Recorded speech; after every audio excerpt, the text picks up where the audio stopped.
नमस्कार मित्रों। आज के इस वीडियो में हम बात करेंगे सीआरपीसी के सेक्शन 125 के बारे में। कब न्यायालय द्वारा पत्नी, संतान और माता पिता के भरण पोषण का आदेश दिया जा सकता है।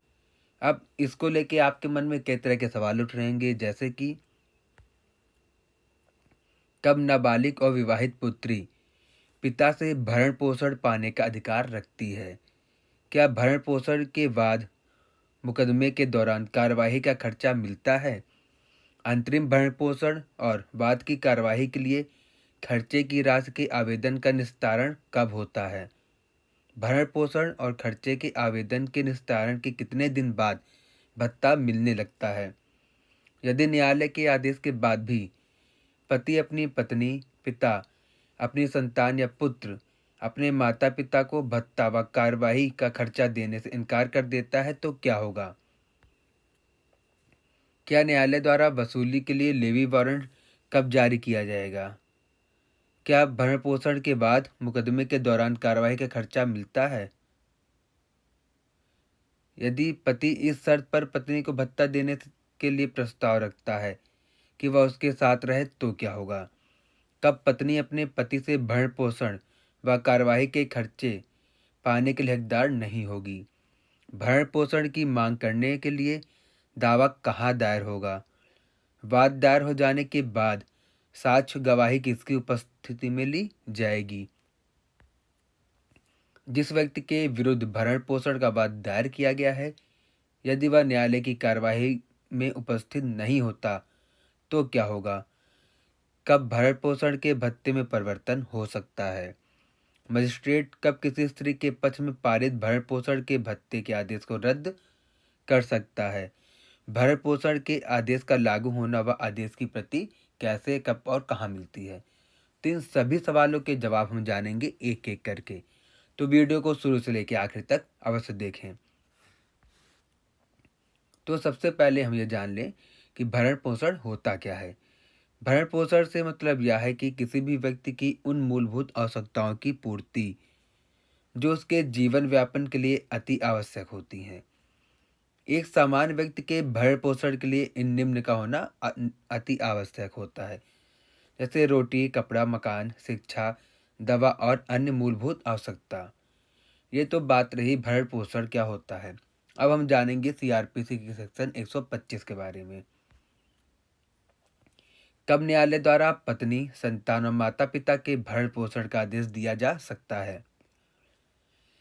पत्नी, संतान और माता पिता के भरण पोषण के लिए न्यायालय द्वारा आदेश तभी दिया जा सकता है जब भरण पोषण के संबंध में भरण पोषण पाने का अधिकार रखने वाली पत्नी, संतान और माता पिता द्वारा अपने स्थानीय क्षेत्राधिकार के न्यायालय के समक्ष भरण पोषण पाने के लिए दंड प्रक्रिया संहिता की धारा 125 के तहत दावा, मुकदमा, वाद दायर किया जाएगा। वाद दायर होने के बाद न्यायालय द्वारा कार्यवाही शुरू होगी। सभी औपचारिकताओं के पूर्ण हो जाने पर न्यायालय द्वारा आदेश दिया जाएगा। क्या कहती है दंड प्रक्रिया संहिता की धारा 125 भरण पोषण के संबंध में। दंड प्रक्रिया संहिता की धारा 125 पत्नी, संतान और माता पिता के भरण पोषण के आदेश के संबंध में प्रावधान करती है, जिसमें यह बताया गया है कि कब पत्नी, संतान और माता पिता भरण पोषण पाने के अधिकार रखते हैं। उपधारा 1 के तहत यदि पर्याप्त साधनों वाला व्यक्ति अपने परिवार के सदस्यों के भरण पोषण करने से इनकार करता है या मना करता है, जैसे कि पति द्वारा पत्नी के भरण पोषण से इनकार करना, जहां पत्नी अपना स्वयं का भरण पोषण करने में असमर्थ है। पिता द्वारा अपने जायज या नाजायज नाबालिग संतान का, जो कि चाहे विवाहित हो या ना हो, भरण पोषण करने से इनकार करता है, जहां संतान स्वयं भरण पोषण में असमर्थ है। पिता द्वारा जायज और नाजायज संतान का जो विवाहित पुत्री नहीं है, जो कि बालिग हो गई है, उसके भरण पोषण से इनकार करना, जहां ऐसी संतान शारीरिक या मानसिक असामान्यता या क्षति के कारण अपना भरण पोषण करने में असमर्थ है। पुत्र द्वारा अपने माता पिता के भरण पोषण से इनकार करना, जो अपने भरण पोषण करने में असमर्थ हैं। उपरोक्त बताए गए सभी पारिवारिक सदस्य पत्नी, संतान और माता-पिता के भरण-पोषण करने से कोई भी व्यक्ति जिसके पास पर्याप्त साधन है यानी आय व संपत्ति है, भरण-पोषण करने से लापरवाही करता है या इनकार कर देता है, तो प्रथम वर्ग मजिस्ट्रेट के समक्ष भरण-पोषण करने से इनकार करना साबित हो जाने पर भरण-पोषण करने से इनकार करने वाले व्यक्ति को यह आदेश दे सकता है कि वह अपनी पत्नी या ऐसी संतान, माता-पिता के भरण-पोषण के लिए मासिक दर पर ऐसा गुजारा भत्ता दे, जो कि मजिस्ट्रेट ठीक समझे, और उस भत्ते का भुगतान ऐसे व्यक्ति को करे जिसको देने के लिए मजिस्ट्रेट द्वारा उस समय आदेश दिया जाए। अब बात आती है कि कब नाबालिग और विवाहित पुत्री पिता से भरण पोषण पाने का अधिकार रखती है। दंड प्रक्रिया संहिता 1973 की धारा 125 की उपधारा 1 खंड खा के तहत मजिस्ट्रेट नाबालिग पुत्री के पिता को आदेश दे सकता है कि वह उस समय तक अपनी नाबालिग पुत्री को भरण पोषण के लिए गुजारा भत्ता देता रहेगा जब तक वह बालिग नहीं हो जाती है। यदि मजिस्ट्रेट को यह समाधान हो जाता है कि ऐसी नाबालिग पुत्री यदि विवाहित है और उसके पति के पास उसके भरण पोषण के लिए पर्याप्त साधन नहीं है, तो मजिस्ट्रेट उस नाबालिग विवाहित पुत्री के भरण पोषण के लिए भत्ता देने का आदेश पिता को दे सकती है। क्या भरण पोषण के बाद यानी मुकदमे के दौरान कार्यवाही का खर्चा मिलता है? तो इसका जवाब है, हम जानेंगे। भरण पोषण के लिए मासिक भत्ते से संबंधित कार्यवाही के दौरान मजिस्ट्रेट यह आदेश दे सकता है कि वह अपनी पत्नी, संतान या माता पिता के अंतरिम भरण पोषण और भरण पोषण के लिए दायर बाद की कार्यवाहियों के लिए खर्चा की ऐसी राशि दे जिसे मजिस्ट्रेट ठीक समझे। ऐसी राशि का भुगतान ऐसे व्यक्ति को करेगा जिसको देने के लिए मजिस्ट्रेट समय समय पर निर्देश देगा। अंतरिम भरण पोषण और वाद की कार्यवाही के लिए खर्चे की राशि के आवेदन का निस्तारण कब होगा? अंतरिम भरण पोषण के मासिक भत्ते या वाद की कार्यवाहियों के लिए खर्चे के भुगतान के आवेदन का निस्तारण ऐसे व्यक्ति जिसको भरण पोषण और खर्चे की राशि देनी है उस पर सूचना की तामील यानी भरण पोषण की धनराशि देने वाले व्यक्ति की इसकी जानकारी हो जाने के 60 दिनों के भीतर जैसे संभव हो आवेदन का निस्तारण कर दिया जाएगा।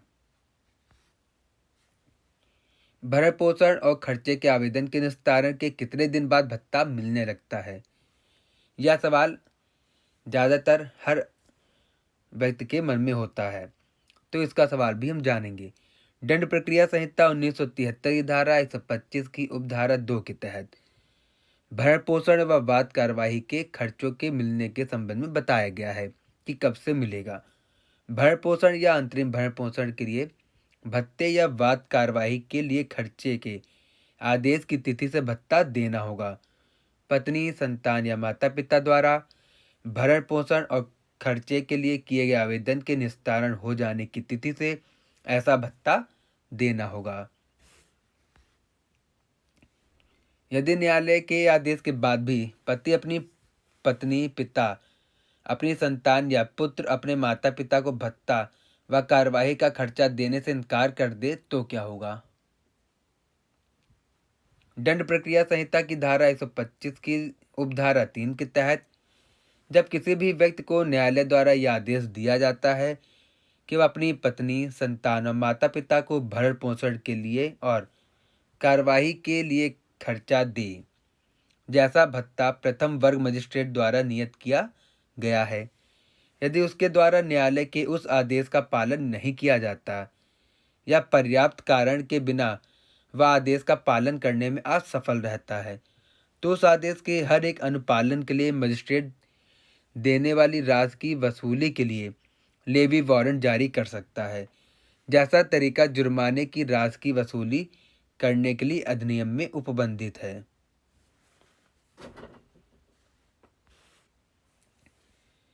जब भत्ते और खर्चे की राशि की वसूली के लिए लेवी वारंट जारी कर दिया जाता है, उस वारंट की जानकारी हो जाने के बाद भी भरण पोषण या अंतरिम भरण पोषण के भत्ते या कार्यवाही के खर्चे जैसा भी स्थिति हो, हर एक माह के इस भत्ते और खर्चे को नहीं चुका पाता,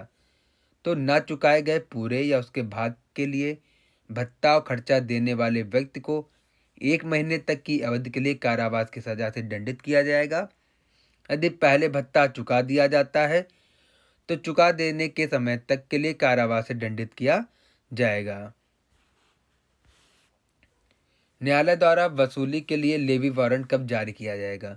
दंड प्रक्रिया संहिता की धारा 125 की उपधारा 3 के परंतु के तहत भरण पोषण के लिए दी जाने वाली राशि की वसूली के लिए न्यायालय द्वारा वारंट तभी जारी करेगी जब उस राशि की वसूली के लिए न्यायालय के समक्ष उस भत्ते को देने के आदेश की तिथि से 1 साल के भीतर आवेदन कर दिया जाए। यदि पति इस शर्त पर पत्नी को भत्ता देने के लिए प्रस्ताव रखता है कि वह उसके साथ रहे तो क्या होगा? दंड प्रक्रिया संहिता की धारा 125 उपधारा 3 के दूसरे परंतु के तहत यदि भरण पोषण करने वाला व्यक्ति इस शर्त पर भरण पोषण करने के लिए अपनी पत्नी के समक्ष यह प्रस्ताव रखता है कि पत्नी उसके साथ रहे और पत्नी द्वारा पति के साथ रहने से इनकार कर दिया जाता है, तो मजिस्ट्रेट उसके द्वारा कहे गए इनकार के किन्हीं आधारों पर विचार कर सकता है और पति द्वारा साथ रहने पर ही भरण पोषण करने के इस प्रस्ताव के किए जाने पर भी यदि मजिस्ट्रेट को यह समाधान हो जाता है कि भत्ता देने के लिए न्याय संगत आधार है, तो मजिस्ट्रेट भत्ता देने का आदेश दे सकता है। अब यहाँ बात आ रही न्याय संगत आधार, तो चलिए उसको एक उदाहरण से जानेंगे। यदि पति ने किसी अन्य स्त्री से विवाह कर लिया है या वह ख्याल रखता है, तो उसकी पत्नी का उसके साथ रहने से इनकार करना एक न्याय संगत आधार माना जाएगा। कब पत्नी अपने पति से भरण पोषण और कार्यवाही के खर्चे के पाने के लिए हकदार नहीं होगी? तो दंड प्रक्रिया संहिता की धारा 125 की उपधारा 4 के तहत यह बताया गया है, जब कोई भी पत्नी अपने पति से भरण पोषण के भत्ते व कार्यवाही के लिए खर्चा पाने के लिए हकदार नहीं होगी यदि वह जारता की दशा में रह रही है, यानी अपने पति के अलावा किसी और पुरुष के साथ शारीरिक संबंध बना रही है। यदि पत्नी व पर्याप्त कारण के बिना अपने पति के साथ रहने से इनकार करती है, यदि पति व पत्नी अपनी आपसी सहमति से एक दूसरे से अलग रह रहे हैं। दंड प्रक्रिया संहिता की धारा 125 की उपधारा 5 के तहत मजिस्ट्रेट के समक्ष यदि यह साबित हो जाता है कि कोई पत्नी जिसके पक्ष में धारा 125 के तहत भरण पोषण के लिए भत्ता देने का आदेश दिया गया है, वह जारता की दशा में रह रही है या पर्याप्त कारण के बिना साथ रहने से इनकार कर रही है या आपसी सहमति से अलग रह रही है, तो ऐसे भरण पोषण के आदेश को मजिस्ट्रेट रद्द कर सकता है। भरण पोषण की मांग करने के लिए दावा यानी मुकदमा कहाँ दायर करें? यह सवाल हर व्यक्ति के मन में होता है कि आखिर भरण पोषण के लिए दावा दायर कहाँ किया जाएगा। तो चलिए इसका सवाल भी हम जानेंगे। दंड प्रक्रिया संहिता की धारा 126 के तहत भरण पोषण की मांग करने के लिए दावा यानी मुकदमा दायर करने के संबंध में प्रक्रिया के बारे में बताया गया है, जहां पत्नी को पति से, संतान को पिता से व माता पिता को पुत्र से उनके भरण पोषण के लिए इनकार कर दिया जाता है, तो ये सभी अपने भरण पोषण के लिए भत्ते के लिए प्रथम वर्ग मजिस्ट्रेट के न्यायालय, पारिवारिक न्यायालय के समक्ष वाद दायर कर सकते हैं। वाद दायर करने के स्थान के संबंध में धारा 126 में प्रावधान किया गया है कि किसी भी व्यक्ति के विरुद्ध धारा 125 के तहत भरण पोषण के अंतर्गत कार्यवाही किसी ऐसे जिले में की जा सकेगी जहां वो रह रहा है, जिसके खिलाफ भरण पोषण का वाद दायर करना है, जहां वह व्यक्ति या उसकी पत्नी निवास करती हैं, जहां उस व्यक्ति ने अंतिम बार निवास किया हो, अपनी पत्नी के साथ या अधर्मज संतान की माता के साथ निवास किया है, तो इन बताए गए स्थानों पर ही मुकदमा दायर किया जाएगा। वाद दायर हो जाने के बाद साक्ष्य यानी गवाही किसकी उपस्थिति में ली जाएगी? दंड प्रक्रिया संहिता की धारा 126 की धारा 2 के तहत भरण पोषण की कार्यवाही के संबंध में साक्ष्य उस व्यक्ति की उपस्थिति में लिया जाएगा जिसके विरुद्ध भरण पोषण के भत्ते का भुगतान किए जाने का आदेश देने का प्रस्ताव किया गया है, या जब उसको खुद उपस्थित होने से छूट दे दी गई है तब उसके अधिवक्ता की उपस्थिति में साक्ष्य लिया जाएगा, उस तरीके से अभिलिखित किया जाएगा जो संबंध मामलों में निर्धारित है। जिस व्यक्ति के विरुद्ध भरण पोषण का वाद दायर किया गया है, यदि वह न्यायालय की कार्यवाही में उपस्थित नहीं होता है तो क्या होगा? यदि मजिस्ट्रेट को यह समाधान हो जाता है कि जिस व्यक्ति के विरुद्ध भरण पोषण के भत्ते के भुगतान देने का आदेश किया गया है वह न्यायालय द्वारा जारी तामील से जानबूझकर बच रहा है या न्यायालय में हाजिर होने से जानबूझकर बच रहा है,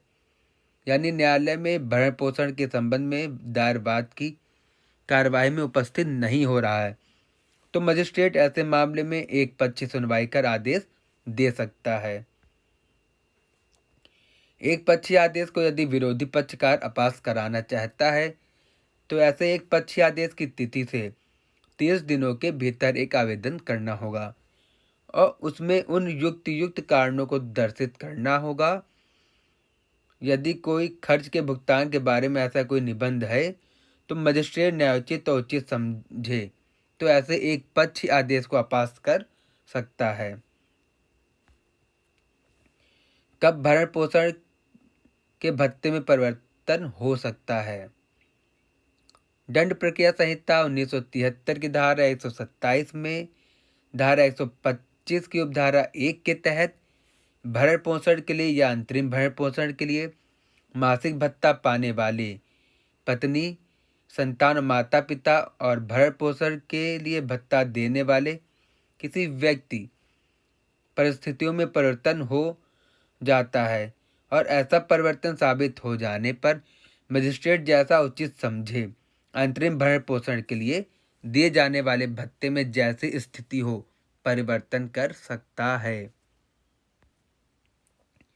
जहां मजिस्ट्रेट को यह प्रतीत होता है कि धारा 125 के तहत भरण पोषण के लिए दिए जाने वाले भत्ते के अधीन कोई आदेश किसी सक्षम सिविल न्यायालय के किसी निर्णय के परिणाम स्वरूप रद्द या परिवर्तन किया जाना चाहिए, वहां वाद जैसी स्थिति में हो उस आदेश को रद्द या परिवर्तित कर दिया जाएगा। मजिस्ट्रेट कब किसी स्त्री के पक्ष में पारित भरण पोषण के भत्ते के आदेश को रद्द कर सकता है? दंड प्रक्रिया संहिता 1973 की धारा 127 की उपधारा 3 के तहत धारा 125 के अधीन भरण पोषण के लिए भत्ता देने का आदेश किसी ऐसी स्त्री के पक्ष में दिया जाता है जिसके पति ने उससे विवाह विच्छेद यानी डाइवोर्स कर लिया है या जिसने अपने पति से विवाह विच्छेद कर लिया है, तो वहां मजिस्ट्रेट को यह समाधान हो जाने पर यानी ऐसी सूचना मिलने पर, जैसे उस स्त्री ने अपने विवाह विच्छेद की तिथि के बाद फिर से दोबारा विवाह कर लिया है, तो मजिस्ट्रेट भत्ते के आदेश को उस स्त्री के पुनर्विवाह की तिथि से रद्द कर देगा। उस स्त्री के पति ने उससे विवाह विच्छेद कर लिया है और उस स्त्री ने भत्ते के आदेश के बाद या पहले पूरी धनराशि प्राप्त कर ली है जो पक्षकारों में लागू होने वाली किसी रूढ़िजन या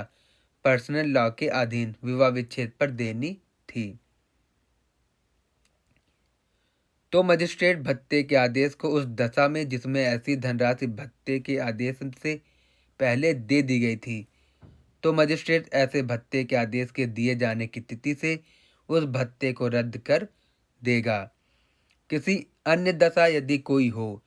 जिसके लिए पति द्वारा उस स्त्री की वास्तव में भरण पोषण दिया गया है, उस भरण पोषण के दिए जाने की अवधि की समाप्ति की तिथि से